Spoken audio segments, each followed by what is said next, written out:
This video is a continuation on the last one on the app Tower of Hanoi.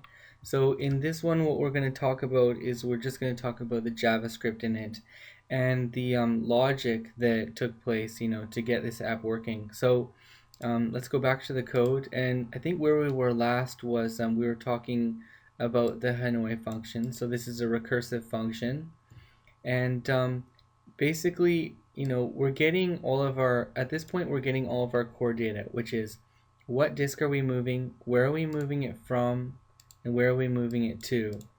So this is actually all of the data that we need to get this app to work.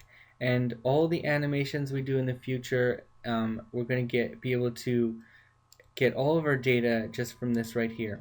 So what we should do is we should store it onto an array, or at least that's how I did it. So basically, this is going to happen however many disks we pass in, or however many times this recursive function happens. At least we know that the amount of disks we get and the amount of source and goal is going to be the same each time. So if we have three different arrays, those three different arrays' length will always be the same. So that's the way I chose to hold the data for this. So basically, after this is done, we call this function.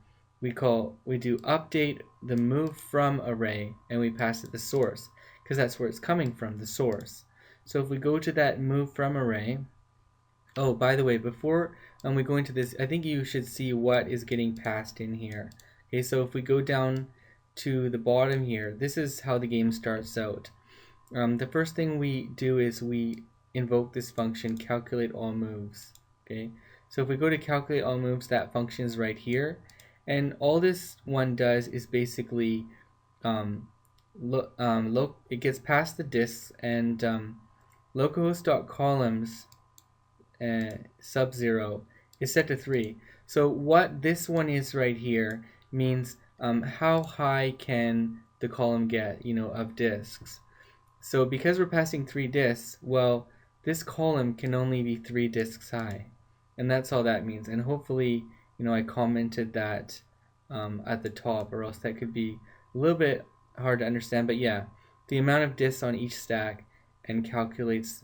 So this is used to calculate the distance that the piece should drop down once we get into our animation functions. So if you think about how this is structured, really it's just a grid. We have 3 columns, and the rows are going to be the amount of disks. So this is a grid, and that's going to be important for knowing how far to animate things across and animate up and down and so on. So after we got how high a column can be, then we're running the Hanoi function, and we're passing it 3 in this case, and then source, helper, and goal. These are just strings. Okay, and let's go up to Hanoi now. And so after we got all of our data from the current iteration of this function, then we're going to call this update move from array, and we're passing it the source. Okay, and that function is right here. Oops, it's right here.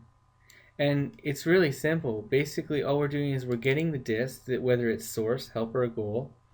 And if the disk is set to source, then we set disk to 0. If it's helper, we set disk to 1. And if it's goal, we set this to 2. Now, what does this 0, 1, and 2 mean? Well, we can add a comment here, and this is basically just the column number. So you can see this is going to be column 0, column 1, and column 2. And once we have that column number, then we are going to push it onto this move from array. Okay, so we have the push function here, and we're pushing that number, whether it's 0, 1, or 2, and we're pushing onto the move from array. And that move from array was defined up here, and it's just set to an empty array. So you can see now that this move from array and this move to array and the disk order array, okay, well, this is the disk number that's that we're working on. These 3 are always going to be the same length, and they're added on one after another. The update move to array is called after that, and we pass it the goal. So where is this disk being sent to? So where is it sent from? Where is it sent to? And that one is almost exactly the same. And we get the disk, and then this part is exactly the same as above, and then we just push it onto the move to array. Okay. And finally, we have this disk order. We're just pushing it on directly right here, okay? Because we don't the SRC and goal. This is dynamic. This is going to change each time because of the way this recursive function works. So you can see it starts off with SRC, HLP, and goal, but then once the function calls itself, it changes the order based on where it wants them to be. So these are dynamic, and then it changes again down here, and we say -1 because our disks are at 0, because well, not because our disks are at 0, because yeah, actually because our disks are at 0. So if you go over to the CSS here, you'll see I have disk 0, disk 1, and disk 2. And if I had these set as 1, 2, 3, then we wouldn't need to do this -1 right here. We could just throw a disk. But that's just the way I chose to do that. So I think you can understand the importance of these arrays right now. And just in case it's not very clear, I can explain it really simply here. So, these just make some space here, and we got these 3 arrays. Okay, and basically it's going to start off like A, okay, and the first element of each of these, they all match up with each other. These are working together. All the A's are working together. And then we have the second move, B, B, B. Okay, all these B's are one move, the second move. All these A's are one move. So you can see that these 3 are working together, the disk order and the move from and move to. So that's where we get all this data for this program. So I think we are done with that Hanoi function now. So let's just see how things are going here. So as it starts out, we calculate all these moves. Okay, so basically inside this function and inside this Hanoi function, before any animation even gets started, we have calculated all of the moves that are going to happen, the number of moves, and also where is everything going. The source is going to where. Okay, we've already calculated everything. And how can we get the number of moves? Well, the number of moves is really simple, because all we have to do is get the length of any 3 of these. And I think when I check the length in this program, I use the move to. So that's, if we just check the length of this, that is going to give us the number of moves. So after we've calculated everything here, we do this set timeout function. Well, so basically we're setting a timeout right after this is done. And that is saying in 1500 milliseconds, in 1.5 seconds, run this first move function. And the reason why I have this right here, and it's not right away, because actually, in this calculate all moves, we're doing some logic here. We're running a recursive function. In this case, only 7 times, but if we increase this, that would be a lot higher. And if I just set this to 0, the animation wouldn't be very smooth in the very beginning, because we're calling this first move function. We're asking it to animate like 1 millisecond after we wanted to do all these calculations. So it's better to set it, a timeout right here, and then we're giving our program time to calculate all the moves it needs to do. And then 1.5 seconds later, then we're going to start animating the first move. That's what this first move does. It starts doing the jQuery animations. So let's go over to the first move function here, and let's check it out. So in first move, we are doing an animate count. Localhost.animate count is set to 1 here. Okay, it starts off at 0 right here, and then we're incrementing it by 1. Now, you might be wondering, well, why do we have to do a count? Like, we already have the number of moves from the calculate function. Well, that's true, but by the time we get to this first move function, this one is already 7. Okay, the length of those things is already 7. So we need to do a separate counter, which is counting the number of animations. And so we're just starting this off. So now we're on our first animation. Underneath that, we are using jQuery to select the appropriate disk. So remember from our CSS, we have these 3 divs right here. These are the disks, and we have disk 0, disk 1, disk 2. And this is important because these are different sizes. And one thing I didn't show you in the CSS file is right here. So these 3 different disks, they have different sizes. So this width is 50, this width is 60, and this one's 70. Okay, so it's important that, obviously it's very important that we select the right disk. Okay, so if we go back here, we select that disk dynamically, and all we do is we have the jQuery selector right here. Well, we have part of it, but then the last part of it that's concatenated on is calculated dynamically, and we just grab this from that disk order array. Okay, this disk order array, it has 7 elements going from sub 0 to sub 6, and we're just grabbing that using animate count -1. So if you don't understand that, just look at it carefully, and if you understand the way I stored the data in this program, this should be pretty easy to understand.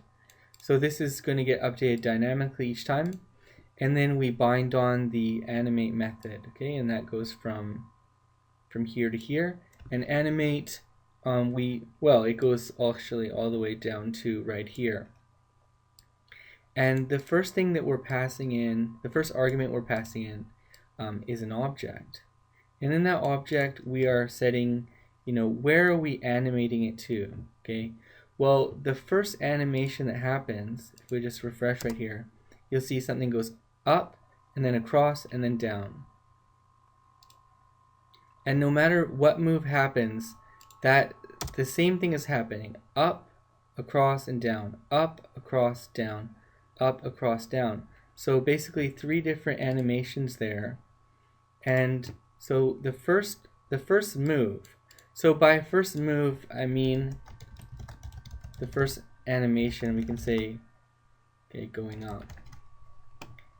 We are going to set the bottom property to localhost.top. And if we go to localhost.top, we'll see that that was one of our constants that we set up here. And that's set to 180 pixels because no matter what move, we're always animating to the same place, which is 180 pixels up from the bottom. So you can think at the very bottom of this is 0, and it's going up 180 pixels no matter which move it is. So that one is easy to calculate. Let's go back down to our function. And the second parameter we're passing is 500. So this is the speed in milliseconds that it takes to complete the animation. If I change this to 900, you'll see the animation slow down significantly. So, but that's only for going up. Okay, the other ones are different. So I could set different ones for each one. That's going up 900, and then I could set second move is going across. If I set that to 200, and we go here, you'll see it goes up slowly, but it goes across very fast. So, I mean, you could set those however you want, but right now, just to get sort of a more natural look, I think those are all set to 500. The next one is the animation type, which is swing. And there's some other ones you can pass here. I think linear is another one. And it just gives you a different sort of animation effect of how the how the disk is moving. And the last part is probably the most important part, which is a callback function. So what this last parameter right here, function, is a callback function, which is jQuery is asking you, what do you want to do when this animation is finished? So we can optionally add this callback function, and of course we want to use this option to a callback function. And here we're setting the list HTML. This is set to the list items, and then we're shifting off the first one. So you'll see up here, I think it was inside Hanoi, yeah. So remember, we pushed all of these different list items onto the array here. So what I want to do is what I'm doing is I'm shifting that onto this list HTML, which is a string. And after that, I'm setting the ordered list to, I'm setting it to nothing actually. I'm clearing the ordered list. And then what I'm doing is I'm appending on the list.html again, so what was shifted onto it.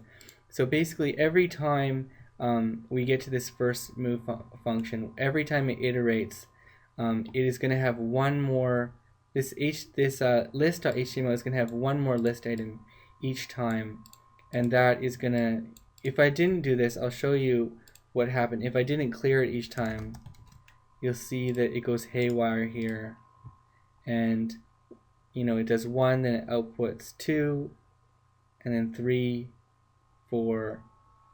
Okay, so it doesn't work. So what we need to do is we need to clear that each time. So we have 1 and then clear it, and the next time it's going to add 2 and then clear it, and then add 3.